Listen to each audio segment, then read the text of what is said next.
What is going on, YouTube? So coming back today with my Navy Midshipmen football preview for 2016. So talking about a team that was one game away from the AAC championship in 2006 or 2015, going 11-2 overall, 7-1 in conference, good for second in the AAC West, behind the Houston Cougars. So start with the first of my three key players. I'm going to start with the starting quarterback, Tago Smith.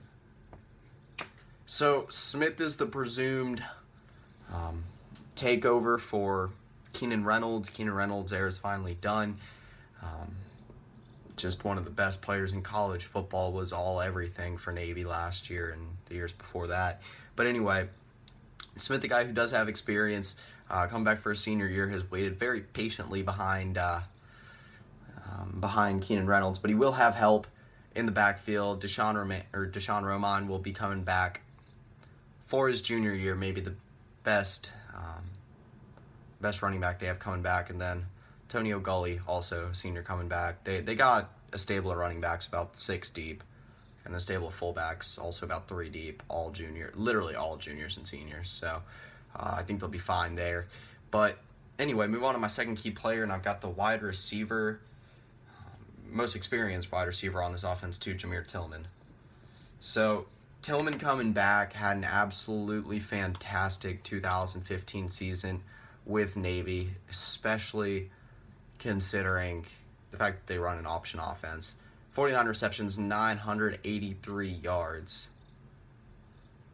And actually, no, never mind, that's combined through his sophomore and junior years. Still, one of the most experienced receivers coming back.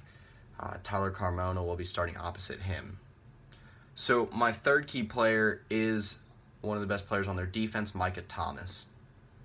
So Micah Thomas, ironically enough, plays at the Mike linebacker spot. The linebackers should be good this year for Navy. He's led opposite with Daniel Gonzalez, probably the two most experienced players along this Navy defense. And even though they do have 6 starters returning, I think they'll be relying on the linebackers the most. So getting into the first of my 2 X factors, and I'm going to start with replacing Keenan Reynolds.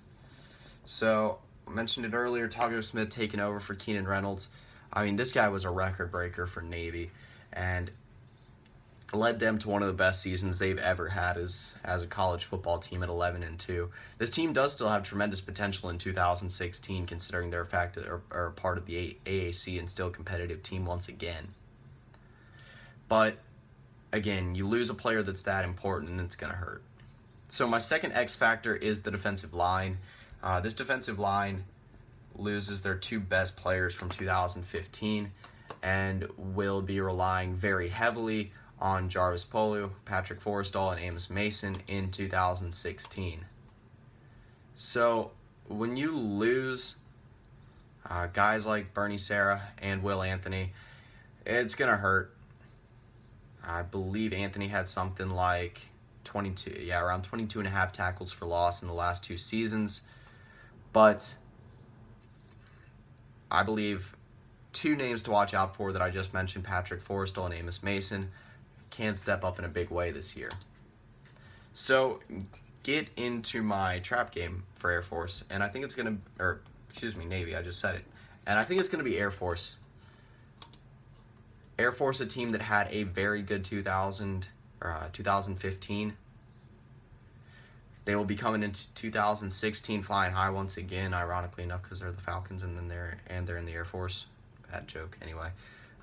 Weston Steelhammer, one of the best defensive players on any non-Power 5 team, and just in the Mountain West in general, will be coming back and will be one of the best leaders on the Air Force team.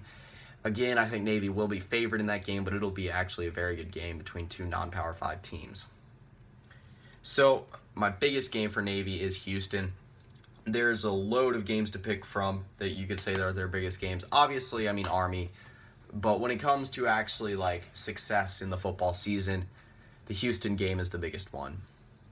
They get the game at home this year. It's sandwiched in between 2 pretty tough games. They have to go to Air Force, Houston, and then at East Carolina. So, and that entire stretch of the season is made up from October 1st to November 12th. Could very well be made up of, let's see here, 7 bowl teams. So, a stretch that definitely is important for Navy this year. First three games, then the last two, probably. I mean, obviously the Army game's big, but probably not as big skill-wise as the other 7 in the middle. So, getting my record prediction for Navy, and I think they're going to go 9-4. I still see a very successful season for Navy this year. Looking up and down their schedule, like I said, I think they will win their first 3 and their last 2, and then I think they're probably going to end up splitting in some sort. All the games in the middle. Notre Dame will most likely be a loss. I think USF and Houston will also be losses, but I think they'll pull out wins against Air Force, East Carolina, Memphis, and Tulsa. So that'll pretty much do it for my Navy preview for 2016. I'll be coming back later today with my Duke and Georgia Tech previews to round out the day. So that's pretty much it. See ya.